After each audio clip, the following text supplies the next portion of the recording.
নমস্কার, welcome to my channel food and travel ডায়েরিজে। কামারপুকুর জয়রামবাটির প্রথম পর্বে আমরা আপনাদের দেখিয়েছিলাম কিভাবে আমরা হাওড়া থেকে গোঘাট লোকালে করে আমরা গোঘাট পৌঁছে সেখান থেকে একটা টোটো নিয়ে আমরা আপনাদের কামারপুকুর ঘুরিয়ে দেখিয়েছিলাম কিছু অংশ। আজই তার পরের অংশ দেখাবো। আশা করি আপনারা প্রথম পর্বটি দেখে নিয়েছেন। আর যদি না দেখে থাকেন তাহলে প্রথম পর্বের ভিডিওর লিঙ্কটি আমি ডেসক্রিপশন বক্সে দিয়ে দেবো, আপনারা প্লিজ ভিডিওটি দেখে নেবেন। আর যদি ভালো লেগে থাকে দয়া করে একটি সাবস্ক্রাইব আর লাইক আর শেয়ার প্লিজ করবেন। কামারপুকুর জয়রামবাটির দ্বিতীয় পর্ব শুরু করার আগে প্রথম পর্বের কিছু কিছু অংশের রিক্যাপ আপনাদের দেখিয়ে দিলাম, যাতে আপনাদের বুঝতে অসুবিধা না হয়। তো ভিডিওটি স্কিপ না করে পুরো ভিডিওটি দেখতে থাকুন। আশা করছি আগের ভিডিওর মতো আজকের ভিডিওটিও আপনাদের মন জয় করবে। দ্বিতীয় পর্বে আমরা ঘুরে দেখব ঠাকুর শ্রী রামকৃষ্ণের ভাগ্নে হৃদয় মুখার্জির বাড়ি এবং তারপরে জয়রামবাটি। ভিডিওটি যদি আপনাদের ভালো লেগে থাকে তাহলে প্লিজ আমার চ্যানেল ফুড অ্যান্ড ট্রাভেল ডায়েরিজকে সাবস্ক্রাইব করবেন আর আপনাদের বন্ধু ও পরিবার সকলের মধ্যে আমার এই ভিডিওটি শেয়ার করে দেবেন। তো আর বেশি কথা না বাড়িয়ে চলুন দেখে নিই আজকের পর্বের ভিডিওটি।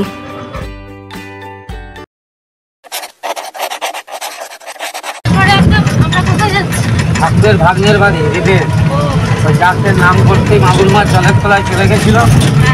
তার বাড়িতে ঠাকুর দুর্গা পুজো করেছিলেন। তার বাড়িতে ঠাকুর নিজে হাতে দুর্গা পুজো করেছিলেন ঠাকুর মাটির তৈরি। তো আমরা এখন এসে পৌঁছেছি ঠাকুর শ্রী রামকৃষ্ণের ভাগ্নে হৃদয় মুখার্জির বাড়ি। তারই এক বংশধর এই মন্দিরের দেখাশোনা করেন। চলুন তার মুখেই শুনে নিই এই মন্দিরের কিছু কথা। দেখুন, আপনারা যে জায়গায় এসেছেন রামকৃষ্ণদেবের ভাগ্নে হৃদয় মুখার্জির বাড়ি। হৃদয় মুখার্জির মায়ের নাম হেমাঙ্গিনী দেবী। হেমাঙ্গিনী দেবী হচ্ছেন রামকৃষ্ণদেবের বড় দিদি। বুঝে গেল তো? ছোট্টবেলা থেকে ঠাকুর মাকে যখন বিয়ে করে না, তার আগের থেকে দিদির কাছে সে থাকতেন। দিদি ছিলেন ঠাকুরের কাছে মায়ের মতো। ভগবান রামকৃষ্ণদেবকে ছোট্টবেলা থেকে লালন পালন করে কিছুটা হলেও বড় করে তুলেন হেমাঙ্গিনী দেবী এই বাড়ি থেকেই। আপনারা গাড়ি থেকে নেমে যে মন্দিরটি দাঁড়িয়ে দর্শন করছেন, এইটি মহাপীঠস্থান দুর্গা মন্দির, ভগবান রামকৃষ্ণদেব হৃদয় মুখার্জির দুর্গা মন্দির। এখানেই ঠাকুর হৃদয়কে নিয়ে 2 বছর দুর্গা পুজো করেছিলেন 3 বছরের বেলায়। ঠিক দুর্গা পুজোর সময়কালে দক্ষিণেশ্বরে অসুস্থ হয়ে পড়েন ঠাকুর। এমনই অসুস্থ হয়ে পড়েন বিছনা ছেড়ে দাঁড়াবার তখন ওনার সাঙ্গতি ছিল না। তখন ওনার সেবা কাজ চালাতেন হৃদয় মুখার্জি। মা ভবতারিণী মায়েরও সেবা কাজ চালাতেন হৃদয়। দিনের পর দিন রাতের পর রাত হৃদয়কে ঠাকুর দক্ষিণেশ্বরে বোঝায় যে হৃদু, তুই তো আমার এত সেবা করছিস, মায়ের সেবা করছিস, তোর বাড়িতে তোকে নিয়ে 2 বছর দুর্গা পুজো করলাম, এবছর তো আমি আর তোর বাড়িতে যেতে পারবো না দুর্গা পুজো করতে। হৃদয় মুখার্জি বলে, মামা তুমি না গেলে কে দুর্গা পুজো করবে আমার বাড়িতে? ঠাকুর বলছেন এবছর তুই করিস। হৃদয় মুখার্জি এটি শুনেই বলছে, মামা তুমি আমাকে বলছো দুর্গা পুজো করতে, পারবো আমি দুর্গা পুজো করতে? দুর্গা পুজো মহাপুজো 3-4 দিনের পুজো, একটা মন্ত্রতন্ত্র তো আমি জানি না। ঠাকুর বলছেন, ওরে ঋদু, তুই যতটুকু মন্ত্রতন্ত্র জানিস বলিস, আর মায়ের পায়ে ফুল বেলপাতা নিবেদন করার সময় অন্তত 2 ফোঁটা চোখের জল ফেলিস, খালি তো দুর্গা পুজো হয়েছে। না মামা, পুজোটা হয়েছে বলে আমি জানবো কি করে? ঠাকুর বলছেন, ঋদু চিন্তা করিস না, আমি দক্ষিণেশ্বরে পড়ে থাকলেও আমার এই আত্মাটা তোর সাথে যাবে, তুই আমাকে দেখতে পাবি দুর্গা পুজোর সময়। হৃদয় মুখার্জি মামার কথা মতো নিজের বাড়িতে ফিরে আসেন। এই মন্দিরে ষষ্ঠী সপ্তমী ঘট তুলে ঘটস্থাপন করে শুরু করেন দুর্গা পুজো। অষ্টমীতে ব্যাকুল হয়ে কাঁদতে হৃদয় মুখার্জি মামার দেখা পায় না।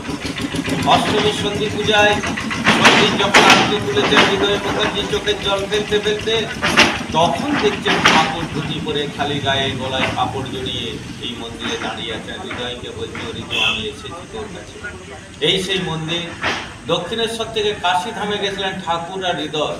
তৈলঙ্গ স্বামীর সঙ্গে দেখা পাওয়া মাত্রই তৈলঙ্গ স্বামী একটি শালগ্রাম শিলা ভগবান রামকৃষ্ণদেবের হাতে তুলে দেন, যেটিকে আমরা নারায়ণ বলে থাকি। ওই শালগ্রাম শিলাটি ঠাকুর নিয়ে এসে হৃদয়ের বাড়িতে প্রতিষ্ঠা করেন, নাম দিয়েছিলেন শ্রীধর। ওই মন্দিরে গেলি বাড়িটির বয়স প্রায় 200 বছর, টিনের চাল, মাটির দেয়াল। ওই বাড়িটি হচ্ছে হৃদয় মুখার্জির বাড়ি। ভগবান রামকৃষ্ণদেব হৃদয় মুখার্জি দক্ষিণেশ্বর থেকে এসে, অর্থাৎ হৃদয়ের নাতির ছেলে আমি, এই বংশের চতুর্থ পুরুষ, 4th জেনারেশন। বুঝা গেল তো? চলুন ওই মন্দিরে চলুন। এই সেই নারায়ণ শিলা যা ত্রৈলঙ্গ স্বামী ঠাকুর শ্রী রামকৃষ্ণকে দিয়েছিলেন এবং এই মন্দিরে ঠাকুর শ্রী রামকৃষ্ণ স্থাপন করেছিলেন। তো চলুন আপনাদের আমি এখন এই হৃদয় মুখার্জির বাড়িটি ঘুরে দেখাবো, যারই ইতিহাস সম্বন্ধে এতক্ষণ আপনারা শুনছিলেন। এই সেই বাড়িটি।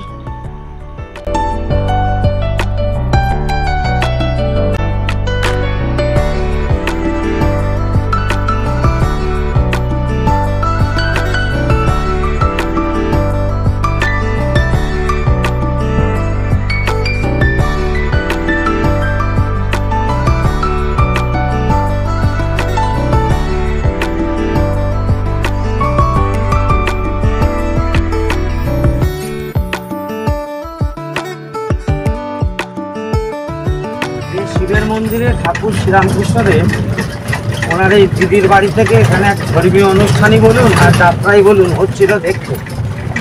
আর সারদা মায়ের দিদিমাদের কোলেও উনি এসেছিলেন মামা বাড়ি থেকে যাত্রা দেখতে। তো যেমন গ্রামের মহিলারা যেমন বিয়ার কীর্তনে বলে যে এত লোক তো আছে এখানে দেখতে পাচ্ছি, তুই তাকে বিয়ে করবি বল। মা সারদা আঙুল তুলে দেখিয়েছিলেন ওই লোকটা শিবের মতন দেখতো, ওই লোকটিকে বিয়ে করবে। উনি হলেন শ্রীরামকৃষ্ণদেব বা গদাধর চট্টোপাধ্যায়কে দেখিয়ে আঙুল তুলে বলেছিলেন ওই লোকটা শিবের মতন দেখতে, ওই লোকটিকে আমি বিয়ে করবো। এই শান্তিনাথের শিবের মন্দির আপনারা দেখবেন। এই সেই শান্তিনাথের শিবের মন্দির, যার ইতিহাস এতক্ষণ আপনারা শুনছিলেন। মন্দিরের ভেতরে মোবাইল অ্যালাউড ছিল না, তাই বাইরে থেকেই আপনাদের মন্দিরটি ঘুরে দেখালাম।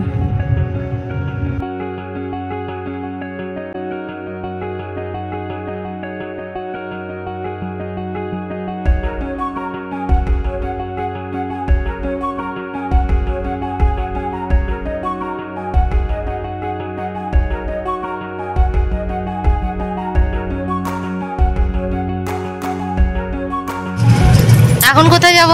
এটা হচ্ছে ঠাকুরের এই সারদা মায়ের মামার বাড়ি। আচ্ছা, এই সারদা মায়ের মামা বাড়ি থেকেই মায়ের উৎপত্তি বা মায়ের ছিলেন মা শ্যামাসুন্দরী দেবীর গর্ভে। আচ্ছা, এই সামনে এই মোড়টা ঘুরলেই ডান দিকে দেখতে পাবেন একটি বড় বিশাল পুকুর। পুকুরটার নাম ইল্লা পুকুর। ইল্লা পুকুর? হ্যাঁ, ওই ইল্লা পুকুরে স্নান সেরে শ্যামাসুন্দরী দেবী অর্থাৎ সারদা মায়ের মা ওনার বাপের মানে নিজের বাড়ির উদ্দেশ্যে যাচ্ছিলেন, মানে মামা বাড়ি যেটা মায়ের আর কি। তো যখন মন্দিরের সামনে দিয়ে মানে মন্দির তো তখন থাকেনি, তখন এমনি নর্মাল বাড়ি ছিল, এখন মন্দির হয়ে গেছে। তো যখন যাচ্ছিলেন শরীরটা খানিকটা অসুস্থ লাগে, সামনে একটি বেলগাছ দেখেন, বেলগাছের তলায় উনি বসে পড়েন।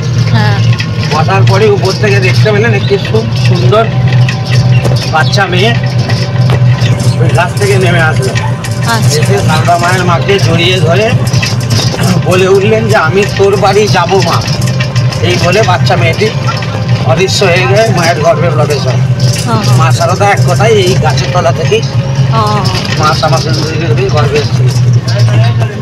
সেই জায়গাটা এখন মঠ হয়ে গেছে, আপনারা ভিতরে মোবাইল অ্যালাউ নেই।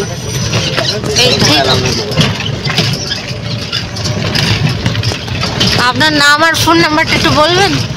আমার নাম হচ্ছে জয়দেব সিং। হ্যাঁ, আমার পুকুরে বাড়ি। হ্যাঁ, আমার ফোন নাম্বার হলো 7501 948 248। আচ্ছা, এছাড়া আমার একটি ইউটিউব চ্যানেলও আছে। এই চ্যানেলটিতে শুধু ঠাকুর মায়ের ছবি দেওয়া হয়, আর অন্য কোনো কিছু দেওয়া হয় না। চ্যানেলের নাম কি? @ জয়দেব সিংহ 1936। আচ্ছা, আচ্ছা, এরপর কোথায় যাবো আমরা? আমাদের নদ বলে দেবো, রাস্তাটা এই রাস্তাটা বেরোই। এই সেই ইলা পুকুর। হ্যাঁ, ওই পথ দিয়ে গেছিল যে বেলগাছটা দেখে এলেন? হ্যাঁ, ওই যে ওই বেলগাছ। বেলগাছের তো কোনো ছবি তুলতে দেবে না? না, আমার ছবি তোলা নেই। মন্দিরটা দেখছেন, ওইটা হচ্ছে ঠাকুর মা সারদার জন্মস্থল। মা ওখানেই জন্মেছিলেন। ছোট্ট ভাইদেরকে নিয়ে এই আলপথ বা মেঠো পথ দিয়ে মা আসতেন আমোদর নদের তীরে গরু চড়াতে। যখন ওনার গরু চড়ানো হয়ে যাওয়ার আগে তখন ভাইদেরকে নিয়ে উনি মুড়ি খেতেন। মুড়ি বাতাসাই বলুন, না তখনকার দিনে মুড়িই বলুন, শুধু মুড়িও খেতেন। ছোট্ট ছোট্ট ভাইদেরকে নিয়ে এসে এই এলাকায় ঢুকতেন, ঢুকে গরু চড়িয়ে স্নান টান ছেড়ে মুড়ি খেয়ে বাড়ি ফিরতেন। এখানে আর এখানেই মা সারদা, মা এবং বাবার দাওয়া হয়েছিল বা সমাধিটা এখানেই আছে। আর যে গাছটার তলায় মা বসতেন সেই গাছটার নাম হলো বোধি বৃক্ষ। মা নাম রেখেছিলেন। আসুর গাছের তলায় মা বসে থাকতেন, বৌদ্ধের মতন ছাওয়া যাকে এক কথায় বলা হয়। জন্য মা আসুর গাছের তলায় বসে থাকতেন, ভাইরা গরু চড়াতো, মা বসে বসে দেখতেন, ওখানে মুড়ি খেতে স্নান করে বাড়ি চলে যেতেন।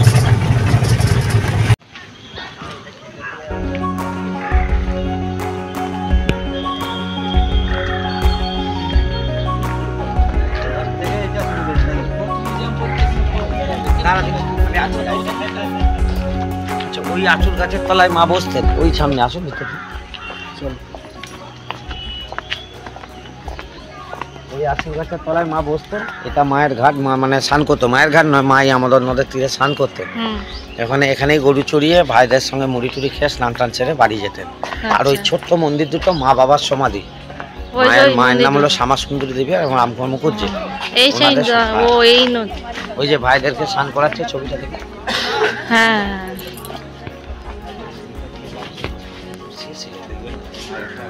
সুন্দর মন্দির, মানে বইয়ের মধ্যে লেখা আছে, সমস্ত ডিটেলসটা লেখা আছে। ছোট্ট ছোট্ট করে জল মাথা একটু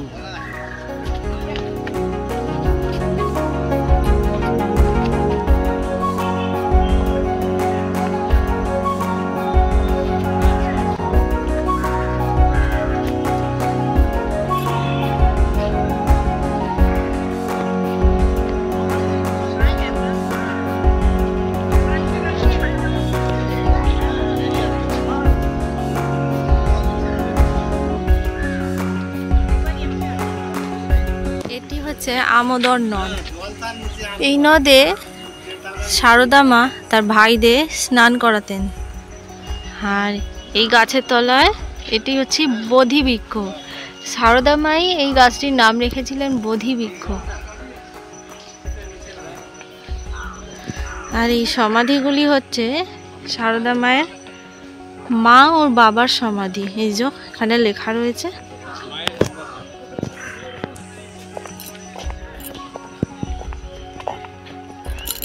চারিদিকে শুধু সবুজই সবুজ। আমি জানি না মোবাইলে কতটা আমি ধরে তুলতে পারছি।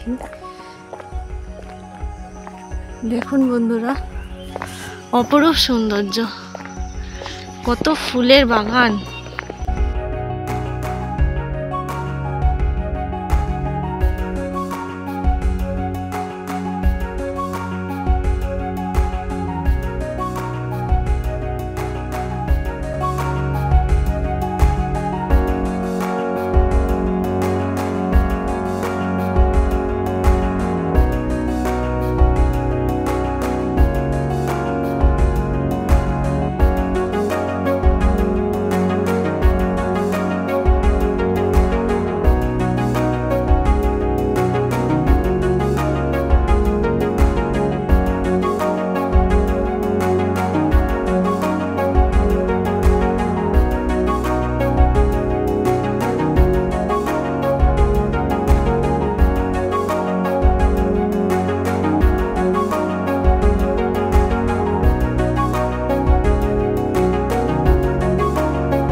মাতৃমন্দিরটির ভেতরে ছিল সারদা মায়ের এক্সিবিশন সেন্টার। এই এক্সিবিশন সেন্টারটায় সারদা মায়ের বিভিন্ন রকম লীলা কথা ছবির মাধ্যমে লেখা রয়েছে। তারই কিছু অংশ ক্যামেরায় তুলে ধরার চেষ্টা করলাম।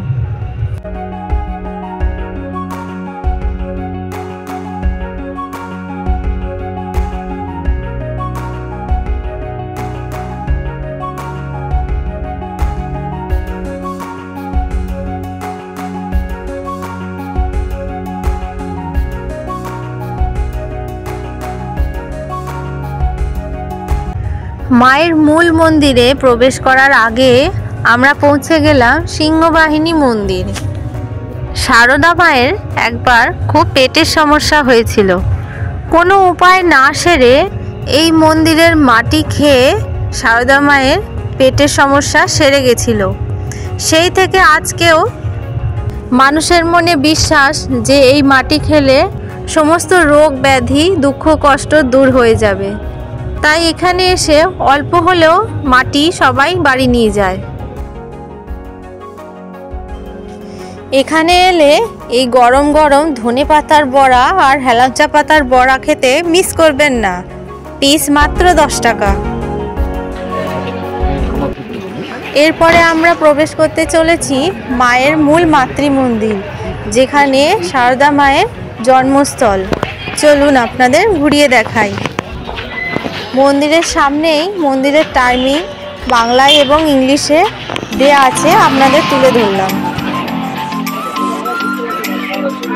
আমরা এখন চলে এসেছি শ্রী শ্রী মাতৃ মন্দিরে। এই সেই জয়রামবাটি, যেখানে সারদা মায়ের জন্ম হয়েছিল। এখানে ভেতরে ফটোগ্রাফি নিষিদ্ধ, তবে বাইরে তুলতে পারেন।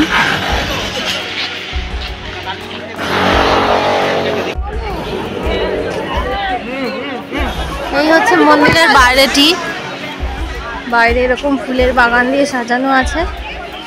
এদিকে জুতো রাখার স্ট্যান্ড আছে।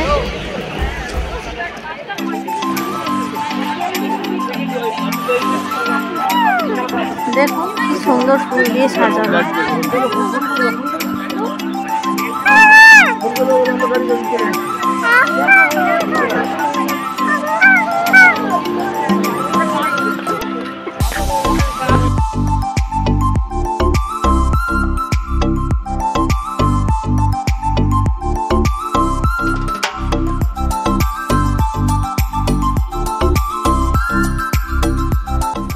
তো বন্ধুরা, আমার এই ভিডিওটি কেমন লাগলো একটি কমেন্ট করে অবশ্যই জানাবেন।